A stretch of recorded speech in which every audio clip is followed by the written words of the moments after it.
പേര് രതി. ഞാൻ കൊല്ലത്ത് നിന്ന് വരുന്നു. ഞാൻ 10ാമത്തെ ഉടമ്പടി, ഇന്ന് 11ാമത്തെ ഉടമ്പടി പുതുക്കി. 10ാമത്തെ ഉടമ്പടി പുതുക്കിയ ശേഷം എനിക്ക് ലഭിച്ച അനുഗ്രഹങ്ങളെക്കുറിച്ച് ഞാനിവിടെ സാക്ഷ്യം പറയുന്നത്. എല്ലാത്തിനും അമ്മ മാതാവിനും തിരുക്കുമാരനും കോടാനുകോടി നന്ദി. യേശുവേ നന്ദി, യേശുവേ സ്തോത്രം, ആവേ മരിയ. ഒന്നാമത്തെ സാക്ഷ്യം എന്ന് പറയുന്നത് എൻ്റെ ഈ കയ്യിലിരിക്കുന്ന മോനെക്കുറിച്ചാണ്. ഞാൻ 7 മാസം പ്രഗ്നൻ്റ് ആയിരുന്നപ്പോൾ ഞാൻ ചെക്കപ്പിന് വേണ്ടി ഹോസ്പിറ്റലിൽ താലൂക്ക് ആശുപത്രിയിൽ പോയിക്കൊണ്ടിരുന്നത്. പോയപ്പോൾ ഡോക്ടർ പറഞ്ഞു, കുറച്ച് ചെക്കപ്പിനൊക്കെ എഴുതി തന്നിട്ട് ഡോക്ടർ പറഞ്ഞു ഷുഗറും BP കുഴപ്പമില്ല, പക്ഷേ കുഞ്ഞിന് ഹാർട്ട് ബീറ്റ് വളരെ കുറവാണ്. ഇന്ന് വൈകുന്നേരം ആകുമ്പോഴേക്കും എന്തെങ്കിലും ഒന്ന് സംഭവിക്കും, അമ്മയോ കുഞ്ഞോ ആരെങ്കിലും ഒന്ന് പോകുമെന്ന് പറഞ്ഞു, മരിച്ചു പോകുമെന്ന് പറഞ്ഞു. ഉറപ്പായിട്ട് അവർ പറയുക.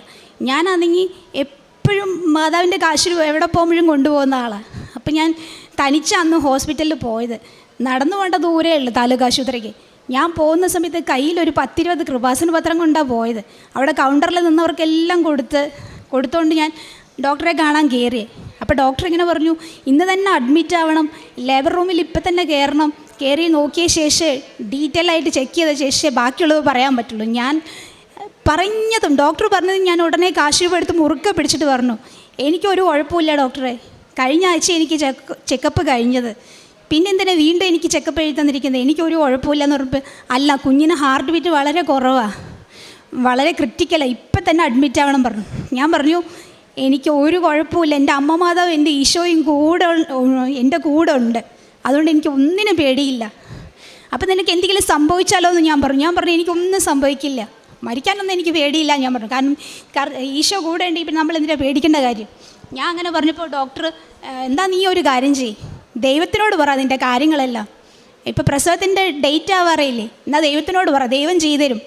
ഞാൻ പറഞ്ഞു എനിക്കിനി ഡോക്ടറെ മരുന്നും വേണ്ട ഒന്നും വേണ്ട എന്ന് പറഞ്ഞു. ഞാൻ ആ പത്രം മുഴുവൻ കൊടുത്ത് പെട്ടെന്ന് അവിടെ നിന്ന് ഇറങ്ങി വീട്ടിൽ ചെന്ന് പറഞ്ഞപ്പോൾ വീട്ടുകാർക്ക് ചെറിയൊരു വിഷമം തോന്നി, ഇങ്ങനെയൊക്കെ പറഞ്ഞല്ലോ എന്ന് പറഞ്ഞിട്ട്. ഞാൻ പറഞ്ഞു എനിക്ക് കുഴപ്പമൊന്നുമില്ലല്ലോ, പിന്നെ എന്തിനാണ് നിങ്ങളൊക്കെ വിഷമിക്കുന്നതെന്ന് ചോദിച്ചു.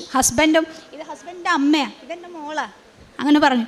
അപ്പോൾ അവർ പറഞ്ഞു നമുക്ക് വേറൊരു ആശുപത്രിയിലും കൂടി പോയി ചെക്ക് ചെയ്ത് നോക്കാം, ഇവർ പറയുന്നത് ശരിയാണോ. അങ്ങനെ അടൂർ ലൈഫ് ലൈനിൽ പോയപ്പോൾ A to Z ചെക്കപ്പ് ചെയ്തപ്പോൾ ഒരു കുഴപ്പമില്ല. പിന്നെ അവർ പറഞ്ഞു ഇത്തിരി ഷുഗറിൻ്റെ ചെറിയൊരു പ്രശ്നം കാണുന്നുണ്ട്. ഞാൻ പറഞ്ഞു അതും എനിക്കില്ല, കാരണം ഞാൻ ഷുഗർ ഇല്ലാത്ത ആളാണ്, അഥവാ ഷുഗർ ഉണ്ടെങ്കിൽ അത് മാതാവ് മാറ്റി തന്നോളും ഞാൻ പറഞ്ഞു. അമ്മയുടെ തേനും ഉപ്പ എൻ്റെ ഏറ്റവും വലിയ വിശിഷ്ട മരുന്നെന്ന് പറയാം. ഞാൻ മരുന്നുകൾ വേറെ ഒന്നും കഴിക്കാറില്ല. ഡോക്ടർ മെഡിസിൻ അഥവാ എഴുതി തന്നാലും ഷുഗറിൻ്റെ BP എഴുതി തന്നാലും ഞാൻ ഒന്നും കഴിക്കില്ല. അതെല്ലാം ആശുപത്രിയിൽ നിന്ന് മേടിച്ചുകൊണ്ട് വരും, വീടിൻ്റെ പുറകുവശത്തോടെ കളയും. എന്നിട്ട് അമ്മയുടെ തേനും ഉപ്പും തൈലമായ എൻ്റെ ഏറ്റവും വലിയ ഔഷധങ്ങൾ ഞാനത് കഴിച്ച് കറക്റ്റായിട്ട് ഏപ്രിൽ മാസം ആയപ്പോൾ സിസേറിയനിലൂടെ ഒരു ആൺകുഞ്ഞിന് ജന്മം നൽകി അമ്മ മാതാവ് അനുഗ്രഹിച്ചു. ഒരു കുഴപ്പമില്ല മോൻ, ആരോഗ്യമുള്ളൊരു മോൻ. ഇനി രണ്ടാമത്തെ സാക്ഷ്യം എന്ന് പറയുന്നത്, എൻ്റെ ഈ മോള് 9 മാസമായപ്പോൾ കളിച്ചുകൊണ്ട് നിന്നതാണ്. കളിച്ചപ്പോൾ പെട്ടെന്ന് കട്ടിലിൽ നിന്ന് ഇങ്ങനെ ചാടി താഴോട്ട് വീണ്. ഞാൻ മാതാവേ നീ താങ്ങിക്കൊള്ളണേ, എനിക്ക് വേറെ ആരും ഇല്ലേ എന്ന് പറഞ്ഞിങ്ങനെ നിലവിളിച്ചുകൊണ്ടാവും കുഞ്ഞിനെ എടുക്കുന്നത്. പക്ഷെ അവൾക്ക് യാതൊരു കുഴപ്പമില്ല, അവൾ ചിരിച്ചുകൊണ്ടായിരുന്നു അവിടെ കിടന്നത്. ഞാൻ പോലും പേടിച്ചു പോയി. പക്ഷെ അവൾ ചിരിച്ചുകൊണ്ട് എണീറ്റിട്ട് യാതൊരു കുഴപ്പമില്ലാതെ അമ്മേ ഇങ്ങനെ ചെറിയ 9 മാസമല്ലേ ഉള്ളൂ, കുഞ്ഞിൻ്റെ ഭാഷയിൽ സംസാരിച്ചു തുടങ്ങി, ഒരു കംപ്ലൈൻറ്റും ഇല്ല. ഇനി മൂന്നാമത്തെ സാക്ഷ്യം എന്ന് പറയുന്നത്, എൻ്റെ അച്ഛൻ ഹാർട്ടിന് ഇത്തിരി പ്രശ്നമുള്ള ആളായിരുന്നു. അപ്പോൾ നേരത്തെ വേറൊരു ആശുപത്രിയിലാണ് കാണിച്ചു, കൊല്ലത്തൊരു ആശുപത്രിയിലാണ് കാണിച്ച്.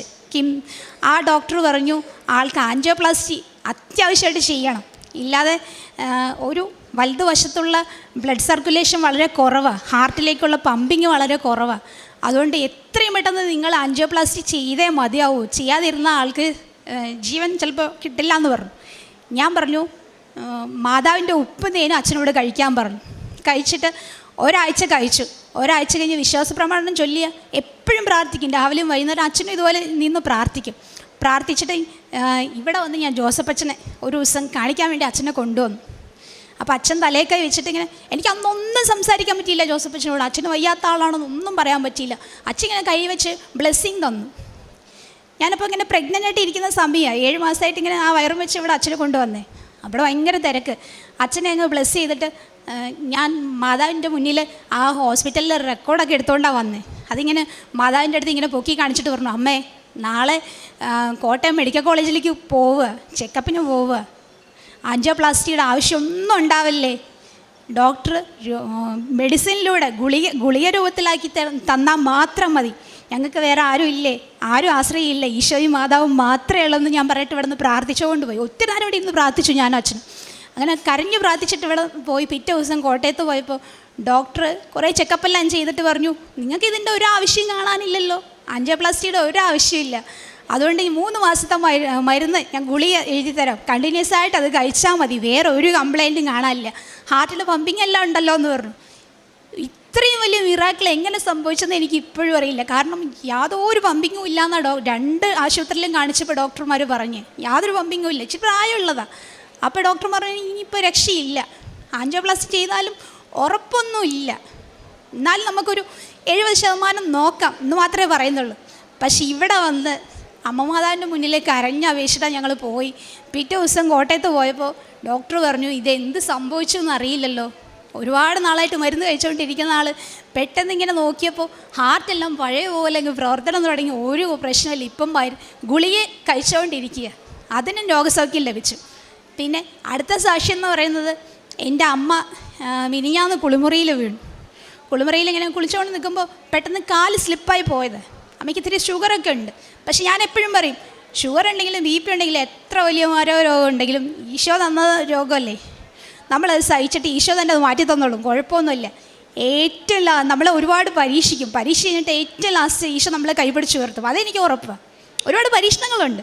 അപ്പം ഞാൻ അമ്മയടുത്ത് പറഞ്ഞു, വീണപ്പം ഞാൻ അടുത്തുണ്ടായിരുന്നില്ല, ഞാൻ ഇച്ചിരി അപ്പുറത്തെ താമസം, ഇങ്ങനെ ഫോൺ വിളിച്ച് പറഞ്ഞു പെട്ടെന്ന് വാ അമ്മ ഇങ്ങനെ വീണെന്ന് പറഞ്ഞ് അച്ഛൻ ഫോൺ ചെയ്തു. ഞാൻ ഓടി ചെല്ലുമ്പോൾ അമ്മ ഇങ്ങനെ കുഴഞ്ഞിങ്ങനെ കിടക്കുക. അപ്പോൾ പറഞ്ഞു എനിക്ക് എണീക്കാൻ വയ്യ, പൊങ്ങാൻ വയ്യ, ഇടതുകാല് സ്വാധീനം പോയെന്ന് തോന്നുന്നു, തീരെ വയ്യ, ഒരടി പോലും നടക്കാൻ വയ്യ എന്ന് പറഞ്ഞു. ഞാൻ അപ്പം തന്നെ അമ്മയുടെ വലിയൊരു ഫോട്ടോ ഞാൻ ഇവിടുന്ന് മേടിച്ചിട്ട് പോയിട്ടുണ്ട്. ആ ഫോട്ടോയുടെ മുന്നിൽ ചെന്നിട്ട് പറഞ്ഞു, മാതാവേ എന്നോട് നിനക്ക് ഇഷ്ടമുണ്ടെങ്കിൽ ഈ നിമിഷം എൻ്റെ അമ്മ എഴുന്നേറ്റ് നടക്കണം, എന്നാലേ എനിക്കത് ബോധ്യമാവുള്ളൂ. എന്നോട് ഇഷ്ടമുണ്ടെന്ന് എനിക്കറിയാം, പക്ഷേ ഇപ്പം എൻ്റെ അമ്മ ഇങ്ങനെ വീണ് നടന്നപ്പോൾ എനിക്കൊരു വിഷമം, ഇങ്ങനെ ഇടതുകാലിന് തീരെ പൊങ്ങാൻ വയ്യ എന്നൊക്കെ പറയുമ്പോൾ ഒരു വിഷമം. ഞാൻ പറഞ്ഞു അമ്മയുടെ കാശിരൂപ എടുത്ത് കൈ മുറുകെ പിടിക്കാൻ പറഞ്ഞിട്ട് അമ്മയുടെ മുന്നിൽ ചെന്ന് വിശ്വാസ പ്രമാണം ചൊല്ലിയിട്ട് മാതാവിൻ്റെ മുന്നിൽ ചെന്ന് വിശ്വാസ പ്രമാണം ചൊല്ലി കുറച്ച് ഉപ്പെടുത്ത് വെള്ളത്തിലിട്ടു. 1/2 ഗ്ലാസ് വെള്ളം എടുത്ത് ഉപ്പിട്ടിട്ട് ഞാൻ അമ്മയടുത്ത് പറഞ്ഞു ഇത് കുടിച്ചാൽ മതി, അമ്മ തന്നെ എഴുന്നേക്കെന്ന് പറഞ്ഞു. അമ്മ പറഞ്ഞു എനിക്ക് പൊങ്ങാൻ വയ്യ, തീരെ വയ്യാന്ന് പറഞ്ഞു. ഞാൻ പറഞ്ഞു എഴുന്നേൽക്കും, ഈശോ എഴുന്നേൽപ്പിച്ച് നടത്തുമെന്ന് പറഞ്ഞു. അത് കുടിച്ച് അമ്മ മാതാവേ ഈശോയെ എന്ന് പറഞ്ഞിങ്ങനെ വിളിച്ച് ഒരു 5 മിനിറ്റ് ആകുമ്പോഴേക്കും കാല് നമ്മൾ 2 കൈ ഇങ്ങനെ പിടിച്ച് പൊക്കുമ്പോഴേക്കും ആൾ തന്നെ എണീച്ചു. അതും വലിയൊരു അനുഗ്രഹം, വല്ലാത്തൊരു അനുഗ്രഹം. ഞാൻ വിളിക്കുന്ന സമയത്തെല്ലാം എൻ്റെ മാതാവിൻ്റെ ഈശോ എൻ്റെ കൂടെ ഉണ്ടോ. പക്ഷെ ഒരുപാട് പരീക്ഷണങ്ങളുണ്ടെന്ന് മാത്രം, എന്നാലും എന്നെ കൈവിടില്ല. പിന്നെ വേറൊരു സാക്ഷ്യം എന്ന് പറഞ്ഞാൽ എൻ്റെ ഭർത്താവിന് സർവീസ് ബുക്കിൻ്റെ കാര്യം ഒരുപാട് നാളായിട്ട് തടസ്സങ്ങളായിട്ട് കിടന്നത്, പ്രൊബേഷൻ ഡിക്ലെയർ ചെയ്ത് ഒരുപാട് വിഷമിച്ചു. 6-7 വർഷമായിട്ട് എൻ്റെ പിന്നാലെ നടക്കുകയായിരുന്നു. ഇപ്പോൾ ഈ കഴിഞ്ഞ 10ാമത്തെ ഉടമ്പടിയിൽ ഞാനത് വെച്ചപ്പോൾ മാതാവ് പ്രൊബേഷൻ ഡിക്ലെയർ ചെയ്ത് തന്നു. ഇനിയിപ്പോൾ അടുത്തത് ആ ഗ്രേഡും അരിയറും ഒന്ന് എഴുതി കിട്ടിയാൽ ഭർത്താവ് തന്നെ ഇവിടെ ഒന്ന് സാക്ഷ്യം പറഞ്ഞോളാമെന്ന് ഞാൻ അമ്മയടുത്ത് പറഞ്ഞിട്ടുണ്ട്. അതും അമ്മ സഹായിച്ചു. പിന്നെ വേറൊരു സാക്ഷ്യം എന്ന് പറയുന്നത് ഞാൻ പ്രഗ്നൻ്റ് ആയ സമയത്ത് എൻ്റെ 2 കാലിലും ഞരമ്പ് ഇങ്ങനെ വീർത്ത് വരുന്നൊരു അസുഖമാണോ ചോദിച്ചാൽ അസുഖമല്ല, എനിക്കൊരു അസുഖം ഉണ്ടായിരുന്നില്ല. പക്ഷെ ഇങ്ങനെ പച്ച കളറിൽ വീർത്ത് വരും, ആരും കണ്ടതും പേടിച്ചു പോകും. എല്ലാവരും കാണുന്നവരെല്ലാം പറയും നീ എങ്ങനെ നടന്ന് ഇങ്ങനെ ജോലി ചെയ്യുന്നു, ഓടി ജോലി ചെയ്യുന്നേ, ഞങ്ങൾക്കൊന്നും സാധിക്കില്ല, ഇത് ഭയങ്കരമായിട്ട് പൊട്ടാറായി, എളുപ്പം ആശുപത്രിയിൽ ഏതെങ്കിലും ആശുപത്രി കൊണ്ടുപോക്കോ, ഇല്ലെങ്കിൽ അത് പൊട്ടിക്കഴിഞ്ഞാൽ പിന്നെ കാല് മുറിക്കാനേ വഴിയുള്ളൂ, അത്ര വീർത്തു പോയി കാലിൻ്റെ ഞരമ്പ്. 2 ഞരമ്പെന്ന് പറയാൻ പറ്റത്തില്ല, ഒരു പച്ച സാധനം ഇങ്ങനെ ഇഷ്ടം പോലെ ചെറിയ ഞരമ്പുകൾ കാല് മുഴുവൻ. എല്ലാവരും പേടിച്ചു. ഞാൻ പറഞ്ഞു എനിക്ക് മാതാവിനെയും ഈശോ ഉണ്ടല്ലോ, ഞാൻ തന്നെ പേടിക്കേണ്ട കാര്യം, എനിക്കിത്തിരി വേദന ഉണ്ടായിരുന്നു കാലിന്. ഞാൻ മാതാവിനോട് പറഞ്ഞു അമ്മേ നീയല്ലേ ഈ വേദന തന്നേ, അപ്പം നീ തന്നെ അത് മാറ്റിത്താ, ഈശോയോട് പറഞ്ഞിട്ട് എനിക്കത് മാറ്റിത്താ, എനിക്ക് പേടിയില്ല എന്നും പറഞ്ഞിട്ട് ഞാൻ അമ്മയുടെ തേനും ഉപ്പും എല്ലാ ദിവസവും രാവിലെയും വൈകുന്നേരവും കഴിച്ച് ഓപ്പറേഷൻ പോകുന്നതിന് 2 ദിവസം മുമ്പ് ഇതുപോലെ രാവിലെ എണീറ്റിട്ട് ഞാനിങ്ങനെ പ്രത്യക്ഷീകരണ പ്രാർത്ഥന ചൊല്ലിക്കൊണ്ട് നിൽക്കുകയായിരുന്നു. വെളുപ്പാങ്കാലത്ത് ഞാൻ എപ്പോഴും ചൊല്ലാറുണ്ട്. അങ്ങനെ ചൊല്ലിക്കൊണ്ട് നിന്നപ്പോൾ ഈ പ്രാർത്ഥന എല്ലാം കഴിഞ്ഞിട്ട് ഞാൻ പിന്നെ കാല് വെറുതെ ഒന്ന് നോക്കുന്ന സമയത്ത് കാലിൽ ഞരമ്പുകളെല്ലാം നോർമലായി. എങ്ങനായിരുന്നു അതും വലിയൊരു അത്ഭുതം. പച്ച കളറിൽ, ആരും പറഞ്ഞാൽ വിശ്വസിക്കില്ല. ഇപ്പോൾ ഒരു അടയാളം പോലും ഇല്ല. സാധാരണ നോർമലായിട്ടുള്ള ഞരമ്പ് മാത്രമേ ഉള്ളൂ. ബാക്കി ഞരമ്പുകളെല്ലാം എവിടെ അപ്രത്യക്ഷമായത് എനിക്കറിയില്ല. അതും ഈശോ എനിക്ക് മാറ്റി തന്നു. മാതാവ് അതുപോലെ സാമ്പത്തികമായിട്ട് ഇങ്ങനെ വിഷമിച്ചുകൊണ്ട് നിൽക്കുമായിരുന്നു. ഡെലിവറിയുടെ ഡേറ്റ് ആവാറായി, ഇനി എന്ത് ചെയ്യുമെന്ന് പറഞ്ഞ് ഇങ്ങനെ വിഷമിച്ചുകൊണ്ട് നിൽക്കുമ്പോൾ ഒരു ചിട്ടി ഉണ്ടായിരുന്നു. ചിട്ടി അടിച്ചു. ആ പ്രശ്നവും ഞങ്ങൾക്ക് പരിഹരിച്ചു, മാതാവ് പരിഹരിച്ച് വന്നു. അമ്മ ഒരുപാട് ചെറുതും വലുതുമായി ഒരുപാട് അനുഗ്രഹങ്ങൾ എനിക്ക് തരാറുണ്ട്. പക്ഷേ ഇവിടെ സമയം പരിധി മൂലം പറയാൻ പറ്റുന്നില്ലേ. ഇത്രയും അനുഗ്രഹങ്ങൾ ഞാൻ പറഞ്ഞതിന് അമ്മയ്ക്കും ഈശോയ്ക്കും കോടാനുകോടി നന്ദി പറയുന്നുണ്ട്. എന്നും അമ്മയുടെ ഈശോയുടെയും അടിമകളായിരിക്കും ഞാനും എൻ്റെ കുടുംബം. എന്നും എൻ്റെ ഈ മോള് പോലും എന്നും രാവിലെ മാതാവിന് പൂ പറിച്ച് വെച്ചിട്ട് പ്ലേ സ്കൂളിൽ പോകാറുള്ളൂ. അവൾക്ക് വലിയ ഇഷ്ടം, എല്ലാവർക്കും, കുഞ്ഞിനാണെങ്കിലും. അതുപോലെ മോന് വേറൊരു സാക്ഷ്യം എന്ന് പറഞ്ഞാൽ, മോനിപ്പോൾ ഈ കഴിഞ്ഞ മാസം ശ്വാസം മുട്ടലുണ്ടായി. തണുപ്പായതുകൊണ്ടാണെന്ന് ഇരിക്കാൻ തോന്നുന്നു. ശ്വാസം മുട്ടലും നല്ല മൂക്കടപ്പും ഉണ്ടായിരുന്നു. ഡോക്ടറെ അടുത്ത് കാണിച്ചപ്പോൾ ഒരു ഡോക്ടർ പറഞ്ഞു കുഴപ്പമില്ല, നമുക്ക് ഒരാഴ്ച മരുന്ന് കഴിച്ച് നോക്കാം, ആൻറ്റിബയോട്ടിക് തരാമെന്ന് പറഞ്ഞു. അങ്ങനെ ആ ഡോക്ടറെ അടുത്ത് നോക്കി ഒരാഴ്ച കഴിഞ്ഞപ്പോൾ കൊച്ചിന് ഭയങ്കരമായിട്ട് കൂടുതലായി. ഞാനങ്ങ് വിഷമിച്ചു. മാതാവേ, എന്നും നീ എൻ്റെ കൂടെ ഉള്ളതല്ലേ, പിന്നെ ഇത് മാത്രം എന്താ എനിക്ക് മാറ്റിത്തരാത്തേ? കുഞ്ഞാ നീ ഭയങ്കര കരച്ചിൽ. വേറൊരു ഡോക്ടറെ അടുത്ത് ഇപ്പോൾ ഡോക്ടർ പറഞ്ഞു ഈ കുഞ്ഞിനെ അഡ്മിറ്റ് ചെയ്യേണ്ടി വരും, 8 ഇഞ്ചക്ഷനുണ്ട്, ഇച്ചിരി കോസ്റ്റ്ലി ആയതാണ്, അതുകൊണ്ട് എന്തായാലും അഡ്മിറ്റ് ചെയ്താലേ ഇൻഫെക്ഷൻ ആയിരിക്കുക, വൈറസിൻ്റെ ഒരു പ്രശ്നമാണ്, അതുകൊണ്ട് ഇൻഫെക്ഷൻ ആയിരിക്കുക, അതുകൊണ്ട് എന്തായാലും അഡ്മിറ്റ് ചെയ്യണമെന്ന് പറഞ്ഞു. ഞാൻ പറഞ്ഞു, കാശ് രൂപ മുറുകെ പിടിച്ചിട്ട് ഞാൻ പറഞ്ഞു, ഇല്ല ഡോക്ടർ, അഡ്മിറ്റ് ചെയ്യേണ്ടി വരില്ല. അപ്പോൾ ഡോക്ടർ പറഞ്ഞു, അതിങ്ങനെ നിനക്കറിയാം. ഞാൻ പറഞ്ഞു, ഈശോ കൂടെ ഉണ്ടല്ലോ, മാതാവും കൂടെ ഉണ്ടല്ലോ, അതായത് എൻ്റെ കയ്യിലിരിക്കുന്ന ആളാണ് നീ. അപ്പം കയ്യിലിങ്ങനെ ചലിച്ചുകൊണ്ടിരിക്കുക മാതാവ്. കാശ് രൂപ എപ്പോഴും ഞാൻ പോകുമ്പോൾ കൊണ്ടുപോകും, എവിടെ പോവുകയാണെങ്കിലും ഇങ്ങനെ കൊണ്ടുപോകും, ഇങ്ങനെ ചലിച്ചുകൊണ്ടിരിക്കും. അങ്ങനെ ഡോക്ടർ പറഞ്ഞു, എന്നാൽ ഒരു കാര്യം ചെയ്യും, നാളെ വെളുപ്പിന് നീ 6 മണിയാകുമ്പോൾ കുഞ്ഞിനെ ഒന്നും കൂടി എൻ്റെ അടുത്ത് കൊണ്ടുവന്ന് കാണിക്കുമെന്ന് പറഞ്ഞു. ഞാനങ്ങനെ ഡോക്ടറുടെ വീട്ടിൽ ഓട്ടോ പിടിച്ച് പോയി കാണിച്ചപ്പോൾ ഡോക്ടർ തൊട്ടിട്ട് പറയുക, കുഞ്ഞിന് കുഴപ്പമൊന്നുമില്ലല്ലോ, ഇന്നലെ കണ്ട ആളേ അല്ല, ഭയങ്കര മാറ്റമായി, കുഞ്ഞിന് ശ്വാസം മുട്ടലും മാറി, ഇപ്പം ഇച്ചിരി മൂക്കടപ്പുള്ളൂ, അത് കുഴപ്പമില്ല, നമുക്ക് മൂക്കിൽ മരുന്ന് കഴിക്കാൻ മാറുന്നതേ ഉള്ളൂ, പക്ഷേ ക്രിറ്റിക്കലായിരുന്ന കണ്ടീഷൻ എല്ലാം മാറി, ഒരു കുഴപ്പമില്ല ഡോക്ടർ പറഞ്ഞു. ഇത്രയും അനുഗ്രഹങ്ങൾ തന്ന അമ്മ മാതാവിന് ഈശോയ്ക്കും കോടാനുകോടി നന്ദി. കഴിഞ്ഞ പ്രാവശ്യം ഇതുപോലെ 2 കുഞ്ഞുങ്ങളായിട്ട് ഞങ്ങളിവിടെ വന്നതാണ്. പക്ഷേ ഭയങ്കര തിരക്ക് കാരണം കുഞ്ഞുങ്ങൾ കരച്ചിലും ബഹളവും കാരണം സാക്ഷ്യം പറയാതെ പോയി. അപ്പോൾ എനിക്കങ്ങ് വിഷമം തോന്നി, മാതാവ് നീ തന്ന അനുഗ്രഹങ്ങൾ എനിക്കൊന്നും പറയാൻ പറ്റിയില്ലല്ലോ എന്ന് പറയാൻ ഞാൻ കരഞ്ഞുകൊണ്ട് അവിടെ നിന്ന് ഇറങ്ങിപ്പോയി. ഈ കൊച്ചുങ്ങൾ അത്ര വാ തുറന്നൊരു കരച്ചിലായിരുന്നു, അത്ര തിരക്കായതുകൊണ്ട്. ഇന്ന് ഞാൻ എന്തായാലും ഞാൻ വിചാരിച്ചു സാക്ഷ്യം പറഞ്ഞിട്ട് ഇനി എത്ര നേരം വേലും ഞാൻ പോകുള്ളൂ എന്ന് പറഞ്ഞിട്ട് ഇവിടെ ഇന്ന് വന്ന് ഉടമ്പടി പുതുക്കി ഇപ്പം സാക്ഷ്യം പറഞ്ഞപ്പോൾ എനിക്ക് ഒരുപാട് സന്തോഷമായി. നിങ്ങളെല്ലാവരും പ്രാർത്ഥന എൻ്റെ കൂടെ ഉണ്ടാവണം, എനിക്ക് എൻ്റെ കുടുംബത്തിന് എപ്പോഴും. യേശുവേ നന്ദി, യേശുവേ സ്തോത്രം. ഞാൻ എല്ലാ മാസവും ഞങ്ങൾ വീട്ടിൽ ഭക്ഷണം ഉണ്ടാക്കിയിട്ട് ഞങ്ങളെ കൊണ്ടാവുന്ന പോലെ, ഒരുപാട് വിഭവങ്ങളൊന്നും പറ്റില്ല, എന്നാലും 2-3 ഐറ്റംസൊക്കെ ഉണ്ടാക്കിയിട്ട് പൊതിച്ചോറ് കെട്ടിയിട്ട് കൊല്ലത്ത് ഭിക്ഷക്കാർക്ക് കൊണ്ടുപോയി കൊടുക്കും. ഞാൻ ഹസ്ബൻഡും കൂടെ 9ാം മാസം വരെ കൊണ്ടുപോയി കൊടുത്തോണ്ടിരുന്നത്. ബസ് കയറി പോകണം, ഒരുപാട് ദൂരമുണ്ട്, 40 രൂപയുടെ വഴിയുണ്ട്, എന്നാലും ഞങ്ങളങ്ങ് പോയി കൊടുത്തോണ്ടിരുന്നത്. ഇപ്പം ഞാനൊരു 2 മാസമായിട്ട് പോകുന്നില്ല, ഇപ്പോൾ ഡെലിവറി കഴിഞ്ഞ ശേഷം പോകുന്നില്ല, ഇനി എന്തായാലും പോകാൻ തീരുമാനിച്ചിട്ടുണ്ട്. അതുപോലെ പ്രേക്ഷിത പ്രവർത്തനം എന്ന് പറയുന്നത് സാമ്പത്തികമായിട്ട് ബുദ്ധിമുട്ട് അനുഭവിക്കുന്നവരാരെങ്കിലും ഉണ്ടെങ്കിൽ നമ്മളെ കൊണ്ടാവുന്ന സഹായം, ഒരുപാടൊന്നും കൊടുക്കാൻ എൻ്റെ ഇല്ല, പക്ഷേ ഉള്ളത് എന്താണെന്ന് വെച്ചാൽ 1 രൂപയാണെങ്കിൽ 1 രൂപ അത് അവരോട് ചോദിക്കും, നിങ്ങൾ ഭക്ഷണം കഴിച്ചോ, നിങ്ങൾക്ക് വല്ലതും ആവശ്യമുണ്ടോ ചോദിച്ചാൽ അവർ പറയും. അപ്പോൾ നമുക്ക് അങ്ങനെയുള്ളവരുടെ അടുത്ത് ഞാൻ പോകാറുള്ളൂ. അവർ ചോദിച്ചു കഴിഞ്ഞാൽ പറയും ഒന്നും കഴിച്ചിട്ടില്ല എന്ന് പറഞ്ഞാൽ, ഭക്ഷണമാണെങ്കിൽ ഭക്ഷണം കൊടുക്കും, വസ്ത്രമാണെങ്കിൽ വസ്ത്രം കൊടുക്കും, പിന്നെ അല്ലാതെ ഞാൻ സാമ്പത്തികം വല്ലതും സഹായിക്കുകയാണെങ്കിൽ അത് ചെയ്യും.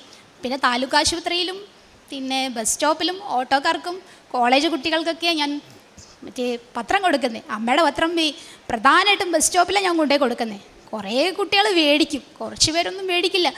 ഇന്നത്തെ കാലത്ത് ന്യൂ ജനറേഷൻ കുട്ടികളല്ല, അവർക്ക് ഇതിനെക്കുറിച്ച് അറിയില്ലല്ലോ. ഞാൻ പറയും, നിങ്ങൾ ഇത് വീട്ടിൽ കൊണ്ടായിട്ട് പ്രാർത്ഥിക്കുക, അത്ഭുത ശക്തിയുള്ള മാതാവിൻ്റെ പത്രം, ഇതൊരിക്കലും ചീന്തിക്കളയല്ലേ എന്ന് പറയും. ചിലവർ സന്തോഷമായിട്ട് മേടിക്കും, ചിലവർ വേണ്ടാന്ന് പറയും, ചിലവരെന്നെ കളിയാക്കും, ചേച്ചിക്ക് വേറെ പണിയില്ലേ, ഇതുകൊണ്ട് നടക്കലാണ് ജോലി, വേറെ വല്ല ജോലിക്ക് പോയിക്കൂടെ. ഞാൻ പറയും, എന്നെ കളിയാക്കിയിട്ട് എനിക്ക് വിഷമമൊന്നുമില്ല, കാരണം മാതാവിൻ്റെ ഈശോയുടെയും പത്രം കൊടുക്കുന്നതിന് നമ്മളെന്തിനാണ് വിഷമിക്കേണ്ട കാര്യം? ഒരു വിഷമവുമില്ല, എനിക്ക് സന്തോഷമല്ല. ഞാൻ പറയും, നിങ്ങൾ കളിയാക്കിക്കോ, എനിക്ക് യാതൊരു കുഴപ്പമില്ല, നിങ്ങൾക്ക് പത്രം വേണ്ടി വേണ്ട, ഞാൻ അത് എത്തിക്കാവുന്നവരുടെ കയ്യിൽ കൊണ്ട് എത്തിക്കാനാണ് എനിക്ക് ഏറ്റവും ഇഷ്ടം. ഞാൻ വീട്ടിൽ നിന്ന് പത്രം കൊണ്ടുപോകുമ്പോൾ മാതാവിനോട് പറയും, അമ്മേ ഞാൻ ഇന്ന് ഇന്ന സ്ഥലത്താണ് പോകുന്നത്, ബസ് സ്റ്റോപ്പെങ്കിൽ ബസ് സ്റ്റോപ്പ്, ഓട്ടോ സ്റ്റാൻഡ് കൊല്ലത്ത് ജംഗ്ഷൻ, പള്ളി പരിസരമൊക്കെ ഉണ്ട്, അവിടെയൊക്കെ ആണെങ്കിൽ അവിടെ.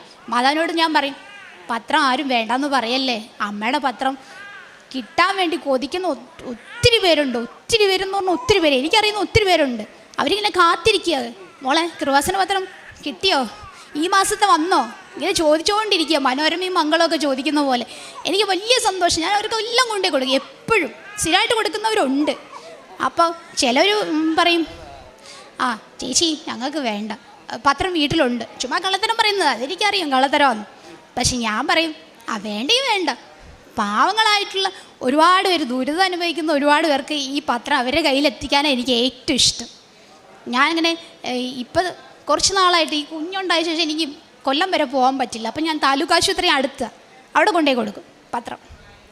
ഇടയ്ക്കിടയ്ക്ക് അങ്ങോട്ട് പോകുമ്പോൾ കൗണ്ടറിൽ വരി നിൽക്കുന്നവർക്ക് കൊണ്ടുപോയി കൊടുത്തിട്ട് പറയും, ഇത് നിങ്ങൾക്ക് എന്താ അസുഖം എന്നൊക്കെ ചോദിച്ചു മനസ്സിലാക്കിയ ശേഷം അവർ പറയും, ഇങ്ങനെ ഓപ്പറേഷൻ കഴിഞ്ഞതാ, കാലിന് പൊട്ടലുണ്ട്, അല്ലെങ്കിൽ ഹാർട്ടിന് പ്രശ്നമെന്നൊക്കെ പറഞ്ഞ് ഞാൻ ആ പത്രം കൊടുത്തിട്ട് പറയും, ഇത് നിങ്ങൾക്ക് വലിയൊരു സംരക്ഷണമാണ് ഈ അമ്മയുടെ പത്രം, ഇത് ധൈര്യമായിട്ട് വെച്ചിട്ട് ഡോക്ടറെ റൂമിലോട്ട് കയറിയാൽ മതി, വേറെ ഒന്നും സംഭവിക്കില്ല. ഡോക്ടർ നിങ്ങൾ ചിലപ്പോൾ ഓപ്പറേഷൻ വേണ്ടാന്ന് പറയും, ഓപ്പറേഷൻ നിൽക്കുന്നവരാണ് ഞാൻ പോയി കാണുന്നത്. അപ്പോൾ ഡോക്ടർ ഓപ്പറേഷൻ ഇനി വേണ്ടി വരില്ല, നിങ്ങളുടെ കാല് വരുന്നതുകൊണ്ട് തന്നെ സുഖപ്പെടുന്നൊക്കെ പറഞ്ഞ് ഞാൻ അവരെ പറഞ്ഞ് ആ പത്രം കൊടുത്തു വിടും. അങ്ങനെ ഒരുപാട് പേർക്ക് രോഗസൗഖ്യം കിട്ടിയിട്ടുണ്ട്. കഴിഞ്ഞ മാസം ഒരു ചേച്ചി, ക്യാൻസർ വന്ന ചേച്ചിയാണ്. ആ ചേച്ചിക്ക് 28 വയസ്സേ ഉള്ളൂ, 1.5 വയസ്സുള്ള കുഞ്ഞുണ്ട്. എനിക്കറിയില്ലായിരുന്നു, എനിക്ക് അവരെ പരിചയമില്ല. എൻ്റെ വീട്ടിൽ ഒരു ചേച്ചി വന്നപ്പോൾ ചേച്ചി പറഞ്ഞ്, ആ ചേച്ചിയുടെ കസിനാണ് ഈ പറഞ്ഞ പെങ്കൊച്ച്. ഞാൻ പറഞ്ഞു, ചേച്ചി എന്തിനാ വിഷമിക്കുന്നേ, കൃപാസനമ്മ ഉണ്ടല്ലോ, അവിടെ പോയി ഉടമ്പടി എടുക്കുമെന്ന് പറഞ്ഞു. അവർ പറഞ്ഞ്, മോളെ RCCക്കാർ വരെ തള്ളിക്കളഞ്ഞതാ, പിന്നെ പോയിട്ട് എന്താ കാര്യം, ഇനി പോയിട്ട് വലിയ കാര്യമൊന്നുമില്ല, ഞാൻ വീട്ടിലെല്ലാവരും മരണ വീട് പോലെ ഇരിക്കുക, ക്രിസ്ത്യൻസാ, ഞാനൊരു ഹിന്ദുവാണ്, പക്ഷെ അവർ പറയുന്നത് അവർക്കൊരു വിശ്വാസമില്ല. ഞാൻ പറഞ്ഞു, നിങ്ങളങ്ങനെ പറയല്ലേ, കൃപാസനത്തിൽ പോയി ഉടമ്പടി എടുക്കുക, തീർച്ചയായിട്ടും രോഗസൗഖ്യം കിട്ടും. മാതാവിൻ്റെ ഈശോയുടെ മുന്നിൽ ചെന്ന് പ്രാർത്ഥിക്കും, മനുഷ്യരുടെ മുന്നിലല്ല പ്രാർത്ഥിക്കേണ്ടത്, ഈശോയുടെ മാതാവിൻ്റെ മുന്നിൽ കരഞ്ഞു പ്രാർത്ഥിക്കും. അമ്മ സഹായിച്ചിരുന്നു ഈശോയിലൂടെ എന്ന് പറഞ്ഞു. ഞാൻ പറഞ്ഞിട്ട് ഒരു 2 ദിവസം വരെ വന്നില്ല. ഞാൻ പറഞ്ഞു, ചേച്ചി പോകുന്നില്ലേ, മോളെ നാളെ പോകാം. ഞാൻ പറഞ്ഞു, നാളെ എന്ന് വെച്ച് തിട്ടരുത്, അപ്പം നിങ്ങൾക്ക് കിട്ടുന്ന അനുഗ്രഹങ്ങൾ നാളേക്കും മറ്റന്നാളത്തേക്കും ആയി മാറും. ഇന്ന് പോകേണ്ടത് ഇന്ന് തന്നെ പോകണം. ഞാൻ പറഞ്ഞു, ആ ചേച്ചിയും കൊണ്ടുപോകുമെന്ന് പറഞ്ഞു. അവർ പറഞ്ഞ് 2-3 ദിവസം കഴിഞ്ഞപ്പോൾ വീണ്ടും അവർക്ക് ഇച്ചിരി കൂടെ കോംപ്ലിക്കേഷനായി. വേറെ ഡോക്ടറെ അടുത്ത് കാണിച്ചപ്പോൾ ഇനി നിവർത്തിയില്ല, 4ാം കെട്ട്, അതുകൊണ്ട് ഇനി ഒരു രക്ഷയില്ല എന്ന് പറഞ്ഞു. പിന്നെ RCC പോയപ്പോൾ അവർ ഒരുപാട് ചെക്കപ്പ് ചെയ്തപ്പോൾ അവരും ഇതാ പറയുന്നത്, ഇനി രക്ഷയില്ല എന്ന് പറഞ്ഞു. ലാസ്റ്റ് എന്നോട് വന്നു പറഞ്ഞു വീണ്ടും. ഞാൻ പറഞ്ഞു, നിങ്ങളോട് എത്ര ദിവസം ഞാൻ പറയുന്നത് കൃപാസനത്തിൽ ഒന്ന് പോയി ഉടമ്പടി എടുക്കുക. അങ്ങനെ അവരിവിടെ വന്നു. ഒരാളല്ല വന്നു, 5 പേര് വന്നു കഴിഞ്ഞ മാസം. ഞാൻ ഈ പറഞ്ഞിട്ട് അവരുടെ വീട്ടിലുള്ള ഒരു 5 പേര് ഇവിടെ വന്ന് ഉടമ്പടി എടുത്തു. രാത്രിയിൽ അവിടെ നിന്ന് വണ്ടി കയറിയിട്ട്, അവരുടെ വീടെങ്ങാണ്ട് പത്തനംതിട്ടല്ല, ഇവിടെ വന്ന് ഉടമ്പടി എടുത്ത് 2 ദിവസം ആകുമ്പോൾ ഡോക്ടർ RCC ചെക്കപ്പിന് പോകാൻ പറഞ്ഞു. ചെന്ന് നോക്കിയപ്പോൾ ഡോക്ടർ പറയുക, നിങ്ങൾക്ക് ക്യാൻസർ പറഞ്ഞ സാധനം ഇല്ലല്ലോ, മൊത്തം തൈറോയിഡിൻ്റെ അസുഖം തുടക്കം, തൊണ്ടയുടെ പ്രശ്നം വന്നതാ, തൊണ്ടയ്ക്ക് ക്യാൻസർ എന്നാണ് എല്ലാവരും പറഞ്ഞുകൊണ്ടിരുന്നേ.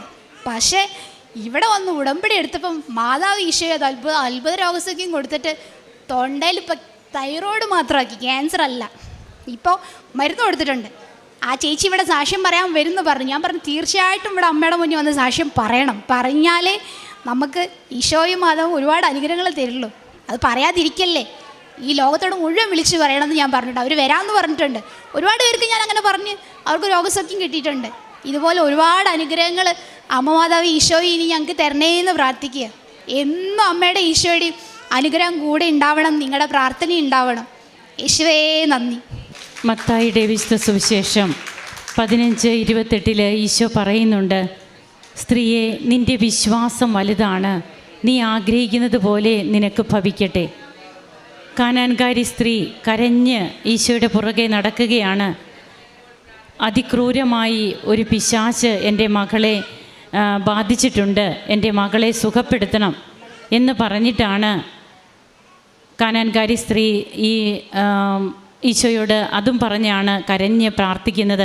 പുറകെ നടന്ന് കരഞ്ഞ് അപേക്ഷിച്ചു എന്നാണ് തിരുവചനത്തിൽ വായിക്കുക. എന്നാൽ ഈശോ ഒരക്ഷരം പോലും പറഞ്ഞില്ല എന്ന് ബൈബിൾ പറയുന്നു. നമ്മുടെ ജീവിതത്തിൽ ഉടമ്പടി എടുത്ത് ഉടമ്പടി നിയോഗം വെച്ച് പ്രാർത്ഥിച്ചു കൊണ്ടിരിക്കുന്നു. ഒരക്ഷരം പോലും ഇതുവരെയും കർത്താവ് പറയാത്ത അനുഭവങ്ങളിലൂടെയാണോ നാം കടന്നു പോകുന്നത്?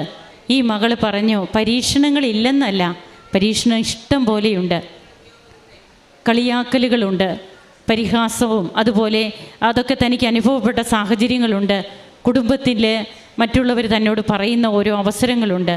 ഡോക്ടേഴ്സിനോട് പോലും എനിക്ക് കാശ് രൂപമുണ്ട്, അമ്മയുണ്ട് എന്ന് പറയുമ്പോൾ അമ്മ കയ്യിലിരുന്ന് മിടിക്കുകയാണെന്നാണ് പറയുക. അതെ, ജീവനുള്ള അമ്മയാണ്. കാശ് രൂപം എത്രയോ മക്കൾ പറഞ്ഞിരിക്കുന്നു, കാശ് രൂപം കയ്യിലെടുക്കുമ്പോൾ അവർക്ക് അനുഭവപ്പെടുന്ന അമ്മയുടെ ജീവനുള്ള സാന്നിധ്യം. അങ്ങനെ ഈ അമ്മയെയും കൊണ്ടാണ് ഈ മകൾ എവിടെയും പോവുക. ഇത് എത്രാമത്തെ സാക്ഷ്യമാണ് അൾത്താരയിൽ? എൻ്റെ 6ാമത്തെ സാക്ഷ്യം. ഈ പരിശുദ്ധമായ അൾത്താരയിലെ 6ാമത്തെ സാക്ഷ്യം. ഇനിയും എന്നും അമ്മയുടെ സാക്ഷിയാക്കി മാറ്റണേന്ന് മാത്രമേ എൻ്റെ പ്രാർത്ഥനയുള്ളൂ. ജീവിതകാലം മുഴുവൻ എനിക്ക് സാക്ഷ്യം പറയാനുള്ള ഭാഗ്യം തരണേന്ന് മാത്രം ഞാൻ പ്രാർത്ഥിക്കുന്നു. വേറെ ഒന്നും ഞാൻ ദൈവത്തോട് ആവശ്യപ്പെടുന്നില്ല. അപ്പോൾ നാം തന്നെ കേട്ട് കഴിഞ്ഞു ആ മകൾ പറഞ്ഞത്. ഉടമ്പടി എടുത്ത് ഇന്ന് എത്രയോ പ്രാവശ്യം പുതുക്കിയിരിക്കുന്നവരാണ് നമ്മൾ. നാം എത്ര പ്രാവശ്യം സാക്ഷ്യം പറഞ്ഞു. മനുഷ്യരുടെ മുമ്പിൽ എന്നെ ഏറ്റുപറയുന്നവരെ സ്വർഗസ്ഥനായ പിതാവിൻ്റെ മുമ്പിൽ ഞാനും ഏറ്റുപറയും.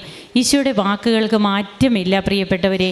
ഈ മകള് താൻ ഒരു അക്രൈസ്തവയാണെന്നും താൻ മൂലം എത്ര പേർക്കാണ് സൗഖ്യ അനുഭവങ്ങൾ ഉണ്ടാകുന്നത്, തൻ്റെ കുഞ്ഞുങ്ങൾ ഈശോയുടെ കുഞ്ഞുങ്ങളാണെന്നുമൊക്കെ ഇവിടെ വിളിച്ചു പറയുമ്പോൾ എത്രയോ